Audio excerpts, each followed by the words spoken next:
నమస్తే, సుమన్ టీవీ వార్తలకు స్వాగతం. ప్రపంచ వన్యప్రాణుల దినోత్సవం సందర్భంగా రాష్ట్ర అటవీ శాఖ చరిత్రలో ఒక కీలక ఘట్టం ఆవిష్కృతమైంది. మానవ వన్యప్రాణి సంఘర్షణను నివారించడమే లక్ష్యంగా రూపొందించిన హనుమాన్ ప్రాజెక్టును ఉప ముఖ్యమంత్రి పవన్ కళ్యాణ్ గారు ప్రారంభించారు. వన్యప్రాణులచే దాడులు జరిగినప్పుడు వెంటనే స్పందించి సహాయక చర్యలు చేపట్టడంతో పాటు బాధితులకు హనుమాన్ ఫౌండేషన్ ద్వారా త్వరితగతిన పరిహారం అందిస్తామని ఈ సందర్భంగా తెలియజేశారు. అటవీ శాఖ విధులను వేగవంతం చేసేందుకు 100 వాహనాలను అందజేశామని, రాష్ట్ర వ్యాప్తంగా 19 అత్యవసర సహాయక బృందాలు సిద్ధంగా ఉన్నాయని, అదేవిధంగా గాయపడిన జంతువుల కోసం 7 ప్రాంతాల్లో అత్యాధునిక చికిత్స మరియు పునరావాస కేంద్రాలను ఏర్పాటు చేశామని, కూటమి ప్రభుత్వం అధికారంలోకి వచ్చాక వన్యప్రాణుల దాడుల వలన నష్టపోయిన బాధితులకు ఇప్పటి వరకు 4 కోట్ల పరిహారం చెల్లించామని, పంట నష్టాన్ని కూడా మార్కెట్ విలువ ఆధారంగానే చెల్లిస్తున్నామని, అలాగే అడవి ఏనుగుల సమస్యను పరిష్కరించేందుకు కర్ణాటక నుంచి ప్రత్యేకంగా శిక్షణ పొందిన కుంకి ఏనుగులను తీసుకువచ్చామని, ఈ భూమిపై మనుషులతో పాటు వన్యప్రాణులకు సమాన హక్కు ఉందని, వాటిని సంరక్షించడం మనందరి బాధ్యత అని, హనుమాన్ ప్రాజెక్టులో భాగంగా పంట నష్టాన్ని కూడా మార్కెట్ విలువ ఆధారంగానే చెల్లిస్తున్నామని, అలాగే అడవి ఏనుగుల సమస్యను పరిష్కరించేందుకు కర్ణాటక నుంచి ప్రత్యేకంగా శిక్షణ పొందిన కుంకి ఏనుగులను తీసుకువచ్చామని, ఈ భూమిపై మనుషులతో పాటు వన్యప్రాణులకు కూడా సమాన హక్కు ఉందని, వాటిని సంరక్షించడం మనందరి బాధ్యత అని, హనుమాన్ ప్రాజెక్టులో ప్రభుత్వంతో పాటు స్వచ్ఛంద సంస్థలను కూడా భాగస్వామ్యం చేస్తామని ఉప ముఖ్యమంత్రి శ్రీ పవన్ కళ్యాణ్ గారు తెలియజేశారు. ఈ ప్రాజెక్టును పకడ్బందీగా రూపొందించిన అటవీ శాఖ అధికారులను ఈ సందర్భంగా పవన్ కళ్యాణ్ గారు అభినందించారు. నేడు చంద్రగ్రహణాన్ని పురస్కరించుకొని గుంటూరు సమీపంలోని గోరంట్లలోని శ్రీ వెంకటేశ్వర స్వామివారి ఆలయాన్ని తాత్కాలికంగా మూసివేశారు. గ్రహణ దోష నివారణ చర్యల్లో భాగంగా ఉదయం స్వామివారికి నిర్వహించాల్సిన నిత్య కైంకర్యాలు, ప్రత్యేక పూజలు పూర్తి చేసిన అనంతరం ఆలయ ప్రధాన ద్వారాలను మూసివేశారు.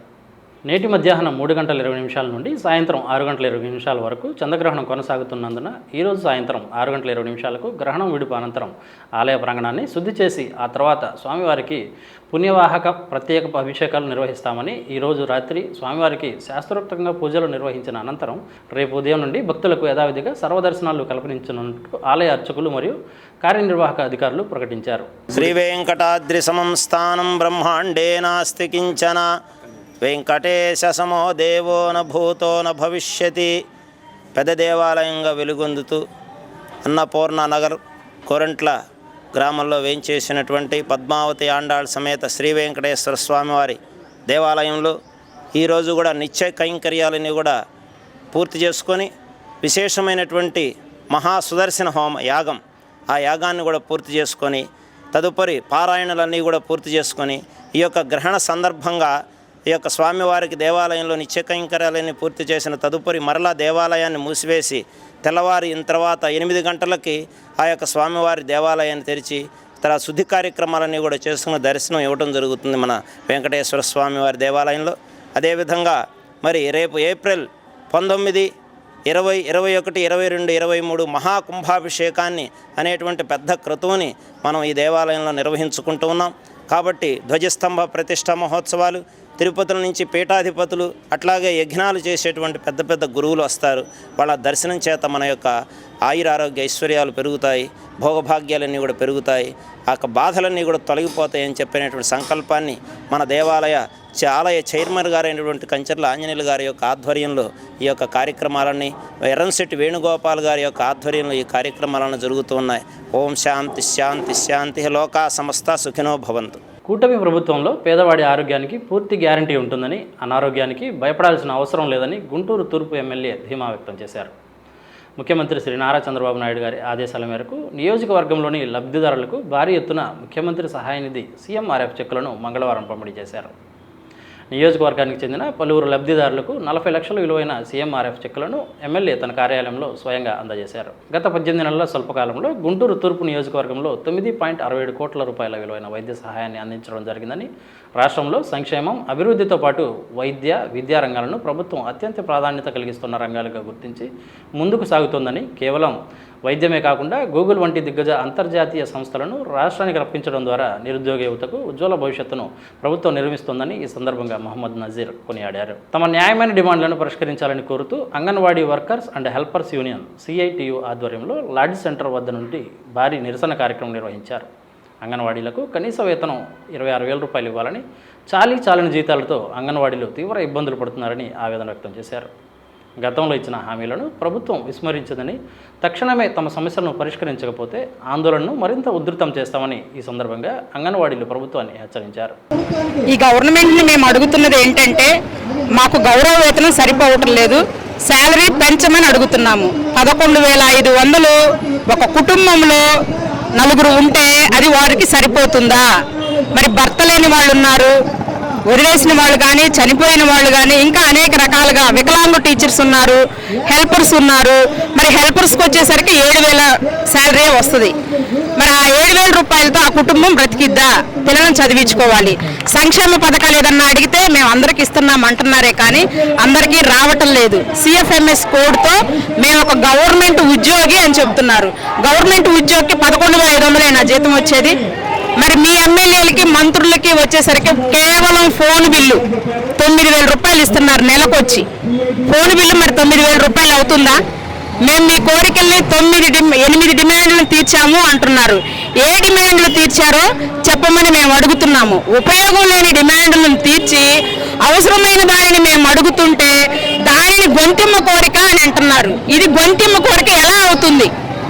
మేము 2023 42 రోజులు సమ్మె చేస్తున్నప్పుడు మా టెంటుల దగ్గరకు వచ్చి మీరు పోరాటం చేయండి, మీతో మేము ఉన్నాము, మేము గవర్నమెంట్లోకి వస్తే మా అక్క చెల్లెమ్మలకి మేము వెంటనే జీతాలు పెంచుతాము అని మాట్లాడిన సీఎం గారు ఎక్కడున్నారు ఇప్పుడు?